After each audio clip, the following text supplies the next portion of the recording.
కార్పొరేటీకరణకు మతోన్మాదానికి వ్యతిరేకంగా సిఐటి రాజులేని పోరాటాలు చేస్తుందని సిఐటి విస్తృత సమావేశంలో జిల్లా ఉపాధ్యక్షులు అజ్జమరి మల్లేశం అన్నారు. ఆర్థిక సామాజిక పోరాటాలే సిఐటికి బలమన్నారు.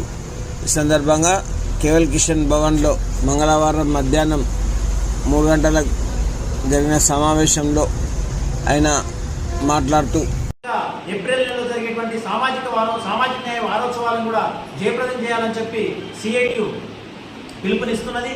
అదే రకంగా సిఐటి మెదక్ జిల్లా మహాసభలు మే 3-4 తేదీల్లో నిర్వహిస్తున్నాము.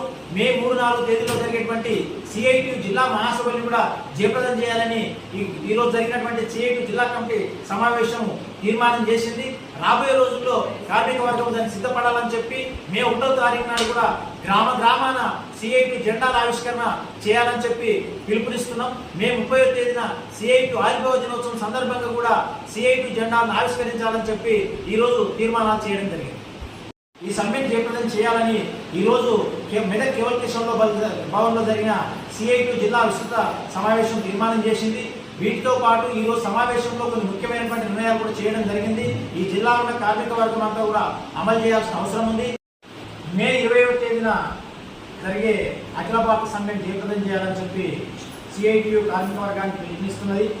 కేంద్రంలో బీజేపీ ప్రభుత్వం ఏర్పడిన తర్వాత కార్మిక చట్టాలన్నీ రద్దు చేసి 4 లేబర్ కోడ్ల కింద మార్చేసింది. ఈ 4 లేబర్ కోడ్లు రావడం ద్వారా భారతదేశంలో కార్పొరేట్ ప్రైవేట్ యాజమాన్యాలు విచ్చలవిడిగా వ్యవహరిస్తున్నాయి. 8 గంటల పని విధానం ఇప్పటికే చట్టబద్ధంగా ఉన్నప్పటికీ అనధికారికంగా 12 గంటలు పనిచేస్తున్నారు.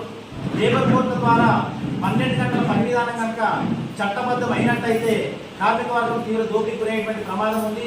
కార్మిక చట్టాలు కార్మిక యూనియన్ల యొక్క ఉనికి కూడా